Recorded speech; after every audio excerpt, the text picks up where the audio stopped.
Son las 9:10. Nuestro segundo invitado de hoy es el ministro de Agricultura, Eduardo Izaguirre. Bienvenido, buen día, un gusto tenerlo en vivo al ministro de Agricultura. Por decisión propia, el gobierno acortó su mandato, solo dispone de 6 meses. ¿Qué hará su ministerio en medio año? Bueno, vamos, primero buenos días, un saludo a la audiencia, a ustedes y a ustedes en particular, Juan Javier, Eduardo, Esteban, ¿no? La orden del presidente para nosotros es clara. Nosotros tenemos que seguir trabajando, operar y ejecutar. Esa es la orden. No distraernos. Íbamos a hacer en 2 años, en 6 meses. Es correcto. Y eso es la orden a rajatabla, no distraernos con ningún otro asunto. Y es lo que estamos haciendo. De hecho, ya en los primeros avatares políticos que nos ha tocado vivir, nosotros demostramos que no nos distrajimos con eso. Seguimos en el campo tratando de llevar, como él nos ha ordenado, los recursos del Estado a quien realmente los necesita. Y hemos estado en permanente vigilancia de que sea real. Porque otra de las cosas que se ha dado es que antes puede haber existido un programa, pero no efectivamente llegaba a quien corresponde. Nosotros estamos constatando eso. Señor ministro, entiendo que el Ministerio de Agricultura se ha esforzado en los 2 años de gobierno y ha hecho, por ejemplo, el presidente habló ayer del plan URIA. ¿Qué más se ha hecho en favor de los agricultores? Sí, nosotros creemos, nuestro plan estratégico está basado en 4 pilares. Los pilares son comercialización, asociatividad,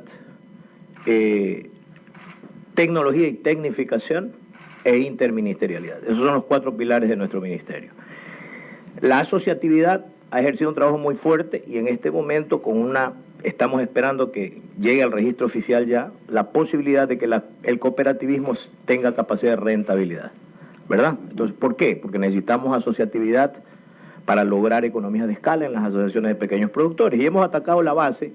En la medida que avanzaba la parte de asociatividad, empezamos a meter mucha mecanización al campo, especialmente a los pequeños, porque la mecanización genera entre 15 y 25% de ahorro en el costo de producción. A ver, pero ¿cómo se fondea esa mecanización? Porque eso es inversión. Entonces, bueno, son los proyectos de inversión del Estado. En este caso, el Ministerio, que tiene un fondo específico, no muy grande, pero que en base a algo que mencionó ayer el presidente, y que yo sí lo quiero recalcar, el hecho de la lucha contra la corrupción, esos recursos efectivamente han llegado para esto. Entonces, hemos entregado ya 50 motocultores en las áreas más deprimidas. A ver, pero esto es ¿qué? ¿Donación, crédito? ¿Cómo son subvenciones? Sí. Subvenciones. Son entregados sin una contraposición, o mejor dicho, el beneficiario no tiene que dar nada a cambio. Nosotros los entregamos en comodato, hay diferentes formas jurídicas, y en 2 años eso es de ellos. Pero ellos como contrapartida tienen que entregar productos. Como contrapartida tienen que estar formalizados, tienen que demostrarnos que esa asociatividad está resultando en producción, ¿no? Y firman un compromiso de coejecución. Ellos firman legalmente la responsabilidad de que el uso de esa maquinaria es para producción agrícola. Okay. ¿En qué campos están tecnificando? Estamos tecnificando básicamente en lo que es ciclo corto, Sierra Centro Norte.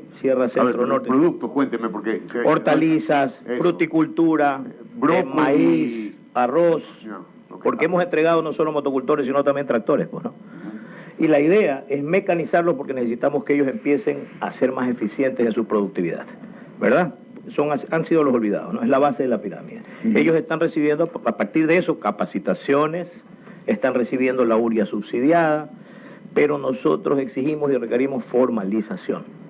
No nos sirve de nada entregar recursos del Estado a alguien que no esté identificado como productor, que no tiene inscrita su tierra, o sea, que no tiene validada su directiva. Necesitamos la formalización. Esa es la base. Porque esos procesos de, por ejemplo, inscribir tierras normalmente son burocráticos dentro del ministerio, me refiero. Los han agilizado también. ¿Cómo está la cosa casa adentro?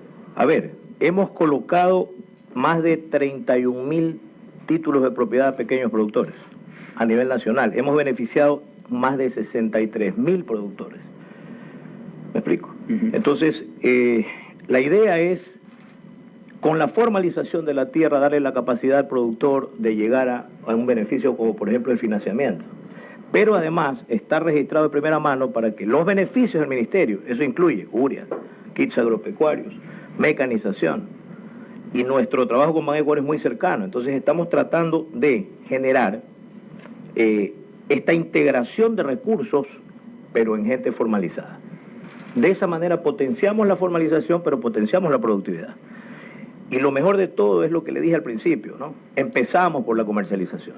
Es decir, vamos a impulsarlos, pero nosotros ya tenemos identificado la forma de vender su producto, que era una de las limitantes siempre. Yo le doy a usted un tractor, pero usted no sabe a quién venderle lo que produce. Y si lo invito a producir más, ¿a quién le va a vender lo que produce de adicional? Entonces, la idea es que la cadena la entregamos completa. Incluso con compradores. Con mercado. Okay. Esa es porque si no, no tiene solución. Me preguntaban algo. Sí, yo le voy a preguntar ahora, respecto a los productos, porque uno de las principales dificultades que tuvo el gobierno de Guillermo Lasso en estos 2 años, especialmente al principio, fue el descontento del sector agrícola. Arroceros cerraban calles, bananeros cerraban calles, y ahora, la semana pasada, los maiceros. Entonces, quería preguntarle a usted, creo que esto se ha estabilizado y creo que la protesta de los maiceros es la primera en mucho tiempo. ¿Qué es lo que pasa realmente con el banano, con el arroz, con el maíz, con estos productos que creo que tienen precio oficial? ¿Qué pasa con la intermediación? El productor quiere que le compren a un precio, hace sus proyecciones o inversiones en función de un precio y luego no le pagan ese precio y luego pide al gobierno que le compre el excedente, como pasaba con los arroceros. Creo que los arroceros decían, oiga, yo produje tanto, necesito que usted me compre el excedente. O, por ejemplo, los bananeros que me parece que tuvieron los problemas de la guerra de Ucrania con Rusia y decían que tenían demasiada fruta y pues querían que el gobierno se las compre. De hecho, creo que hace poco también vi a unos bananeros que preferían que su fruta se pudra a venderla a un precio menor. Si nos puede, algo así vi, no sé si sea cierto. No, más bien es que me preocupa que la pregunta es muy extensa, bueno, y hay mucho que decir. Entonces yo sé, quizás esto es materia de tesis, pero a ver, explíquenos simplemente, comencemos por ejemplo, ¿por qué los maiceros protestan? Es muy simple. Voy a responderle la primera pregunta, porque tiene actores fundamentales, ¿no? Las cadenas de producción, de agroproducción en el país, tienen un encadenamiento, pero ese encadenamiento tiene distorsiones, ¿ya? Y esas distorsiones son aprovechadas gracias a la informalidad. Y voy a meterme en banano primero. Okay. Primero, nosotros hicimos un consejo consultivo el año pasado, que fue el primero en el cual estuvieron los verdaderos actores durante mucho tiempo. ¿Me explico? Porque sí había distorsión en la convocatoria. Y en esa cadena están productores y exportadores. Productores pequeños, productores medianos, productores grandes y exportadores de todo tamaño. Que son los que le compran la fruta. Que son los que le compran. Para mandarla a China, por ejemplo. Si la relación fuera directa, entre productores y exportadores, no habría problema, porque entonces hay que firmar contrato, pero hay una intermediación. El que transporta. El que compra al que es informal. Okay. Entonces, si las exportadoras fueran todas serias, hay muchas serias, la mayoría son serias, pero hay exportadoras que sí lucran de esa informalidad. Entonces van donde un intermediario y le dicen, oye, ese señor es informal, no tiene escritura o no tiene código, o si tiene código no está registrado, entonces resulta que le puedo comprar la fruta más barata. Y eso no firmo contrato, claro, no firmo contrato, entonces voy allá, te la compro a 4, a ti exportador te la vendo a 5 y el exportador la vende al precio de mercado. Y el Ministerio de Agricultura tiene, cuando hay contratos, tenemos la herramienta para controlar, para legalmente demandar y hacer que se pague, como hicimos el año pasado. El año pasado, quienes nos presentaron contratos incumplidos, hicimos pagar más de $1 millón. A las exportadoras. Las exportadoras al productor al que le incumplieron el año pasado. ¿Me explico? Entonces, pero si el 50% del mercado sigue siendo informal y lamentablemente hay dirigencia que fomenta la informalidad, y aquí les tengo un regalito. A ver. Para que lean, por favor. No lo lean. La cuestión es que lean.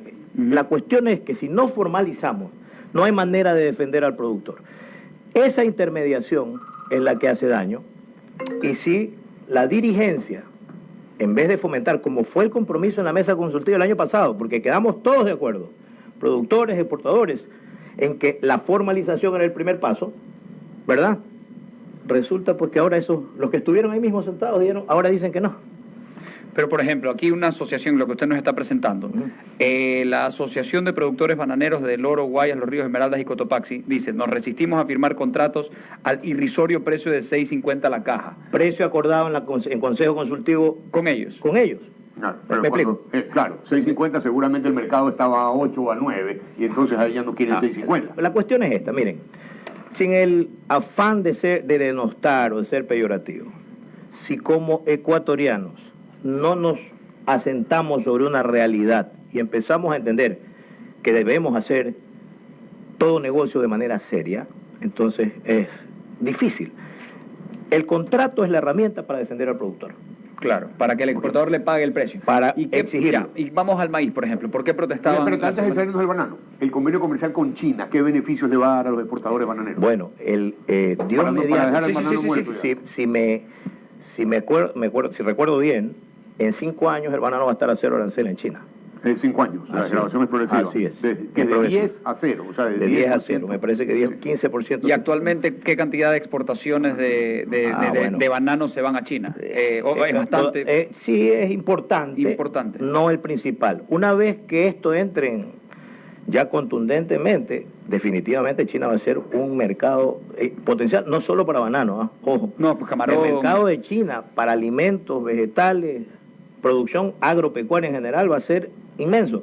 Entonces imagínense entrar a esa vorágine sin formalización, sin tener control de la producción, porque necesitamos inocuidad, necesitamos calidad de productos, necesitamos lo que nos exige el mercado que debemos tener. Entonces claro, necesitamos que todos estemos en la misma línea, si no vamos a fallar en la capacidad de abastecimiento.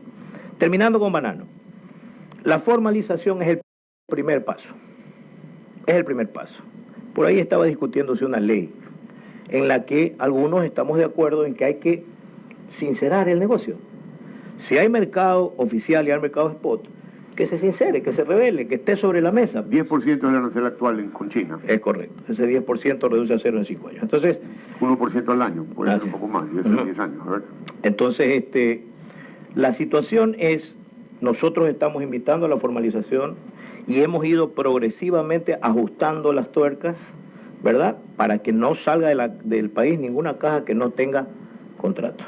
Hemos hecho un comunicado hace 10 años, 1% anual de desgravación. O sea, 10 años, en 10 años estamos en 0. Pero va a ser anualmente la desgravación. Correcto. Entonces cada vez va a tener menos impacto lo que es el gravamen a nivel de Aquí hay una pregunta al señor ministro. Estamos conversando con el señor ministro de Agricultura, Eduardo Izaguirre. Dice Pazmiño Asociados, preguntar al ministro por las notas de crédito que emiten las exportadoras a los bananeros para esconder el negociado. Es correcto. A ver, volvemos. Hay un montón de cosas que están grises u ocultas por la informalidad. ¿Por qué? Porque un productor, a ver, para que haya algo distorsionado tiene que haber un acuerdo. Las dos partes tienen que participar. ¿Sí? Yo, productor, acepto que usted me pague menos, ¿verdad? Previo acuerdo. Y arreglamos la forma en que lo reflejamos ante la tributación. Por eso es importante sincerar, porque lo que tenemos que aceptar es que existe un mercado que es spot. El spot es el precio de mercado, ¿no? Y obviamente el precio oficial es lo que está en la ley. Pero existen las dos cosas, a vista y paciencia de todos. El momento que nosotros cerramos la puerta a la exportación sin contrato, vamos a afectar gente. Ahora, su ministerio abrió expedientes administrativos en contra de 2 empresas exportadoras de banano. Sí, señor. ¿Por qué razón? Porque hemos detectado que existe presuntamente un documento que se llama planes de embarque. Estos planes de embarque tienen que coincidir con todo el círculo del negocio. Tengo un plan de embarque, tengo que tener un contrato que avale el plan de embarque y el volumen de cajas. Claro. ¿Y dónde las compré y a quién se las compré y cuánto le pagué? Es correcto. Entonces, hemos determinado que existe presuntamente planes de embarque falsos. ¿Ok? Que no tienen la congruencia con la cadena. Ok, ¿cuáles son las sanciones para aquellos infractores que cometen estos pecados? Son valores elevados, basados en los argumentos que dice la ley, pero también existe la posibilidad de que las cerremos.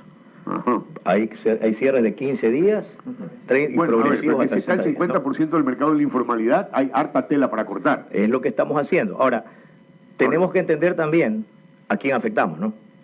Ese 50% que ha sido por años, ¿verdad?, parte de este negocio, también involucra a pequeños productores. Entonces, en el momento que usted toma una medida radical, va a afectar a esas personas, ¿no? Eso hay que tenerlo sobre la mesa, como es todo en banano. Y la idea es que en el Consejo Consultivo lo que se impulsó fue eso, la contratación para formalizarlos y que no tuvieran este problema que en este momento tiene. Nosotros vamos a cerrar, hasta que llegará un momento en que sencillamente los que no tengan contrato no van a poder exportar. Ok, ya dejamos al banano, Esteban, y nos vamos a siguiente... Maíz que fue la semana pasada. Correcto. La semana pasada hubo una protesta de maiceros, entonces quisiéramos saber cuáles fueron, porque había protesta, 2 semanas. La protesta decía que el Ministerio de Agricultura había permitido la importación de maíz. Ya, eso es verdad falso. No existe una verdad o regulación. mentira? Es falso. No, nosotros lo que hacemos, también hubo un consejo consultivo de maíz el año anterior.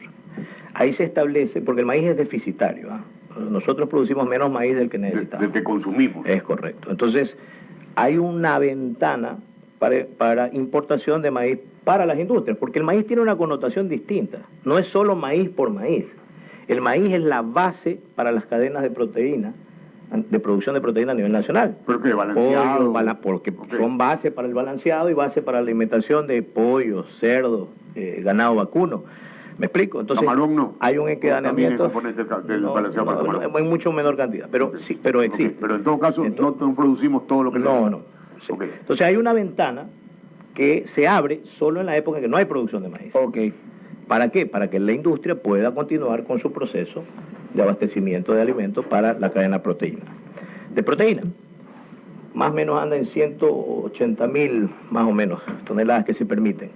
Importación en esa ventana. Luego, de diferentes partes del mundo, así es, de donde esté, me imagino, más barato.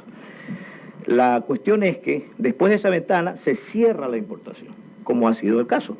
No hay posibilidad de importar maíz en este momento de ningún tipo, un solo grano. Pero vuelvo, les recalco, ¿no?, la intermediación. Entonces en este país existe gente que acopia maíz. Para guardarlo, es para especular. ¿Ok? Y hay grandes. Bueno, hay grandes silos, pero necesita silos. Para maíz no es que puede ponerlo en saquito, digamos. Entonces, ¿qué pasa? El negocio era bonito mientras compré barato y vendí más caro.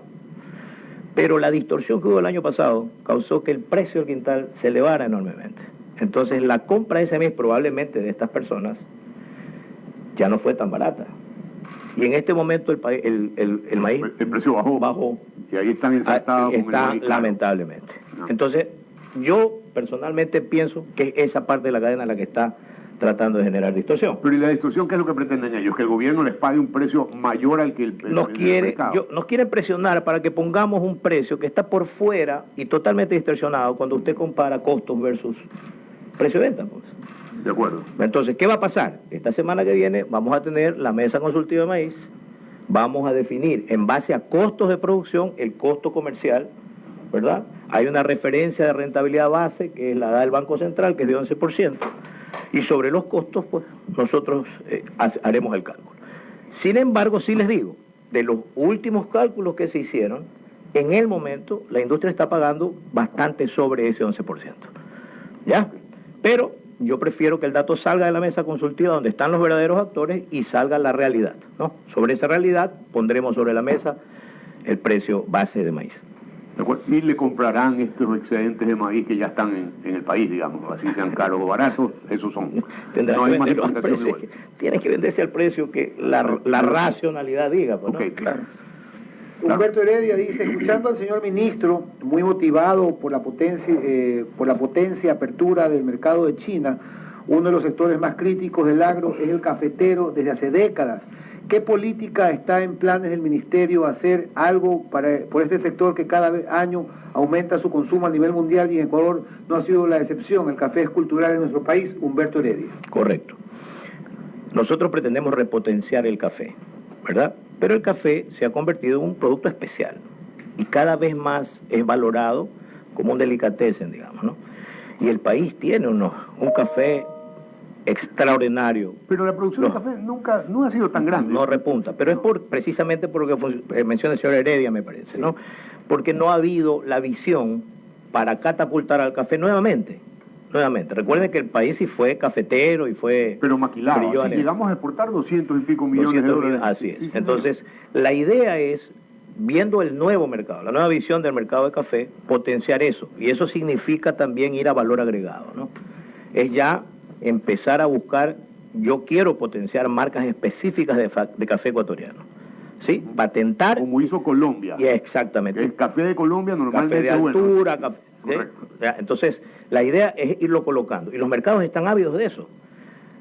Hace poco estuve visitando, no sé si en este edificio o en uno cercano, a una chica de Loja, que ella se ha especializado en catación de café y en clasificación de café en diferentes tipos aquí en el Ecuador. Sí, se llaman baristas. Ahora baristas le llaman. Sí. Bueno, pero esta chica tiene contactos a nivel internacional que uno se asombraría. Una chica joven, 27 años, 28 años, una cosa. Y con ella estamos ya, porque la invité a participar, inmediatamente me enteré de esto, para ya formar un equipo que sea el equipo de punta, para ir a colocar los diferentes tipos de café del Ecuador. Tengo que potenciarlos primero.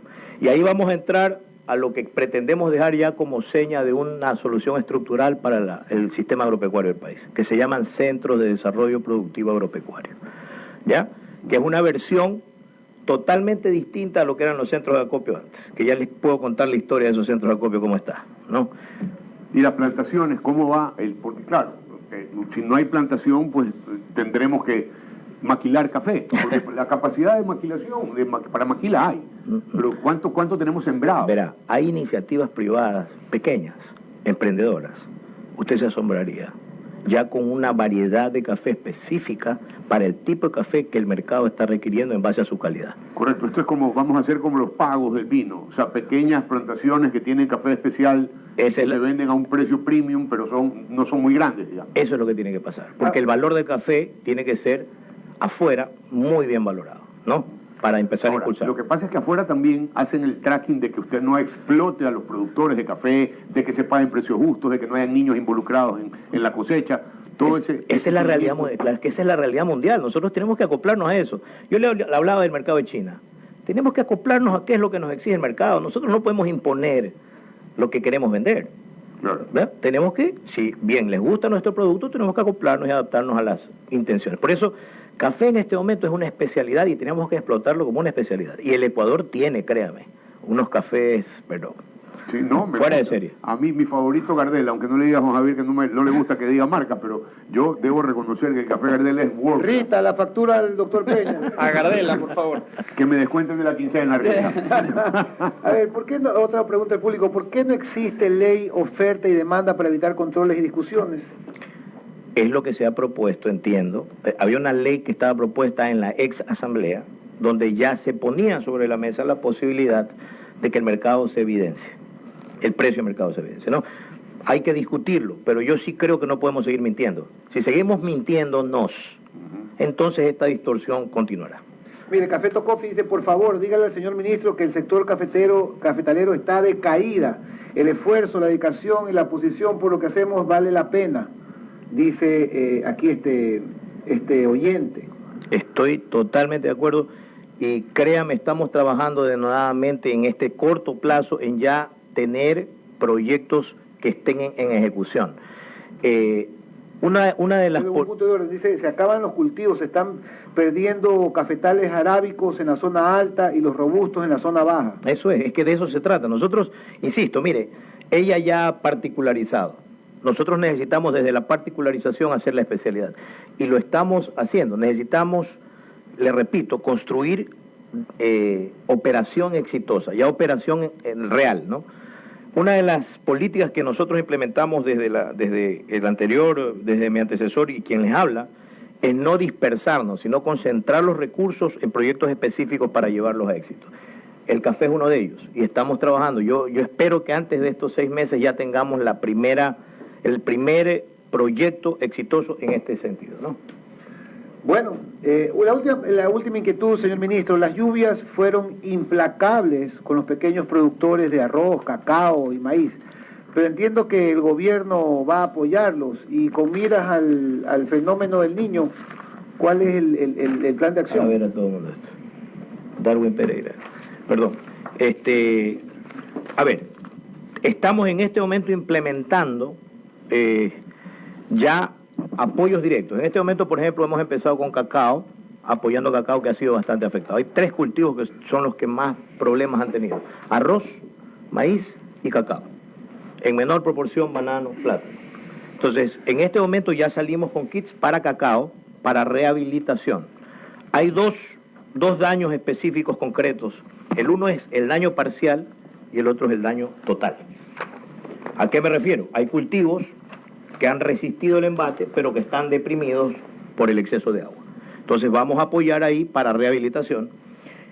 Y el daño total, que es la pérdida total. Perdimos maíz, perdimos arroz, perdimos cacao. Más o menos entre todo hay 27.000 hectáreas al momento. ¿Sí? Perdidas. Perdidas. A ver, 11.000 parciales, más o menos, y 16.000 de pérdida total. Entonces, para daños parciales ya arrancamos en este momento, ya estamos entregando, estamos empezando recién esta semana, y estamos terminando de generar un proyecto en el cual vamos a entregar, por ejemplo, arroceros, semillas, fertilizantes, pesticidas. Además, estamos en ese mismo proyecto poniendo un seguro para esta intervención. ¿Por qué? Es muy probable que el fenómeno del Niño se integre en las próximas semanas o meses. Nosotros vamos a dar la ayuda. Viene el fenómeno del Niño y se lleva todo de nuevo. Y la ayuda que nosotros dimos se perdió. Entonces, ¿qué estamos haciendo?